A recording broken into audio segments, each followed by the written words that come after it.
I got up yesterday and I made my smoothie, which, by the way, let me just tell you, this stuff right here, the maca powder sucks. It tastes like corn. So do not put those in your smoothies.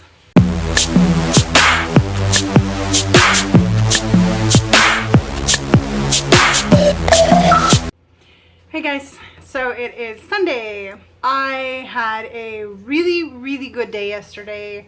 We went to Six Flags and I didn't stay on the only smoothies regimen that I was predicting I would, and here's why. On Thursday, Friday especially, I started getting really nauseous, and I was thinking it was because my body's lacking something. Being around food smells was absolutely horrific. Any kind of smells were just making me really sick to my stomach, and I was just not happy. I was feeling really shaky, not shaky, but I don't know, it's hard to describe. I did not feel normal. I got up yesterday and I made my smoothie and I was okay, but I was still feeling really nauseous. And I kept asking my group, like, hey, you know, I know that nausea is one of the detox symptoms, especially when you first start a fast or like keto or something. I have chicken cooking in the background. Sorry if you guys can hear that. But I was like, hey, you know, is this a detox symptom like 16 days in? It didn't seem normal. Like I shouldn't still be detoxing. Nothing's in my system. But let me tell you guys, it is a detox symptom. So basically our body doesn't get rid of everything all at once. And so there could be things in your system like metals and chemicals and all kinds of stuff that are stored. And so your body, think of it like, thank you Shrek, but think of your body like an onion. You have to peel different layers to get to different things. You have to go through your water stores to get to your glycogen. You have to go through your glycogen to get to your fat stores. You have to burrow through all of those different layers to get to what you actually want. And so I think my being nauseous was really a part of me detoxing and not having any sodium in my body. So I was taking potassium and magnesium.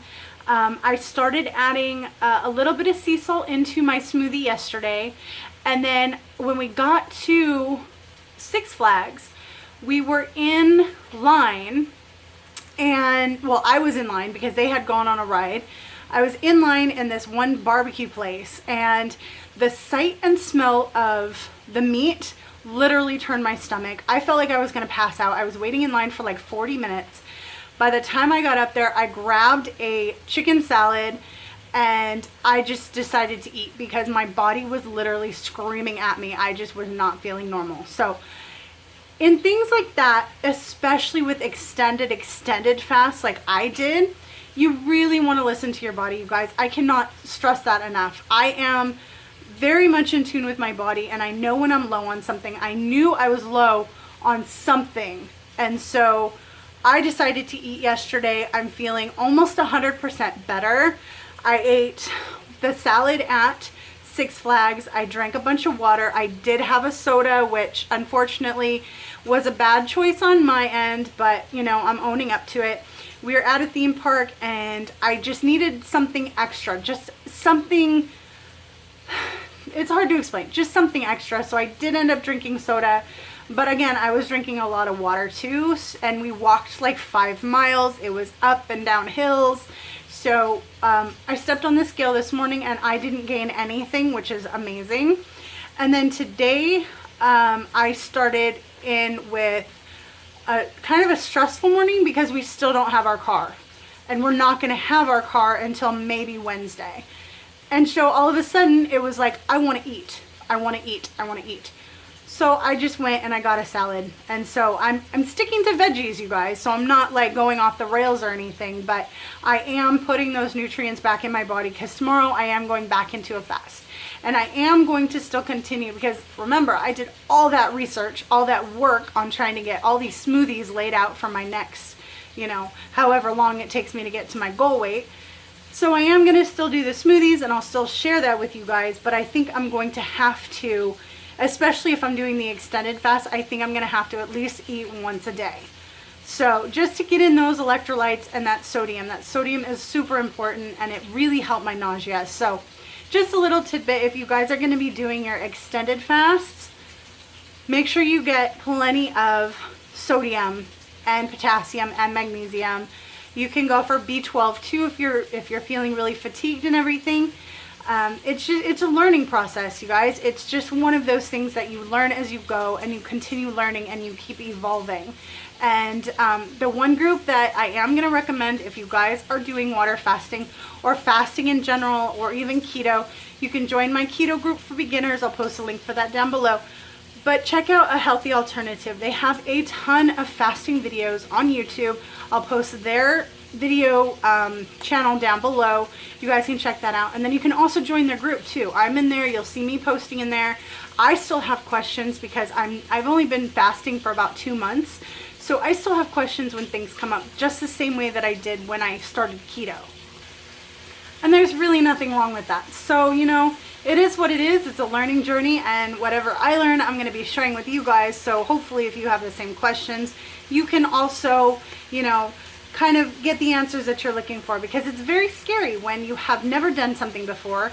These things come up and you don't know where to turn. You're trying to Google it yourself. You don't know if it's this or that or whatever, you know. I mean, you get nausea when you're pregnant, you know, so how are you supposed to know unless you figure it out and research and ask? And so I'm going to try and help you guys out too, and kind of share my experiences with you, so that if these things come up for you, you know, you'll have something to fall back on. So anyway, this video is kind of long, sorry, but I will check in with you guys. Let's see, I'll do an update in another couple of days. Like I said, I'm going to go back into a water fast starting tomorrow, and we'll just take it from there. Oh, one thing I did want to tell you guys, something kind of cool about Six Flags. If you go and you get like a season pass, you can also get one of these. It is for members only. And what you do is they have different places around the park that have those like automated drink fountain things, and you can go and you can fill them up for free. So it's super simple, and you guys save a ton of money if you get the season pass, which is almost the same price as a regular one-day ticket. Just a little tidbit there. Very worth the money, because the places I was looking, sodas, drinks, are like $6 or $7 a piece, and so you get, you know, 2 or 3 drinks, and it adds up pretty quick. So if you guys are going to get the season pass, make sure you stop at guest services or member services and get you one of these with your membership card, and you can just refill it throughout the day. It includes water too. A lot of the restaurants and kind of like those mini mart places in there that have like the little souvenirs and snacks and stuff, you guys can refill them all day long if you want. So I'll let you guys go. I'll check in with you guys in another update video, and I'll show you, I guess, the next smoothie that I make coming up.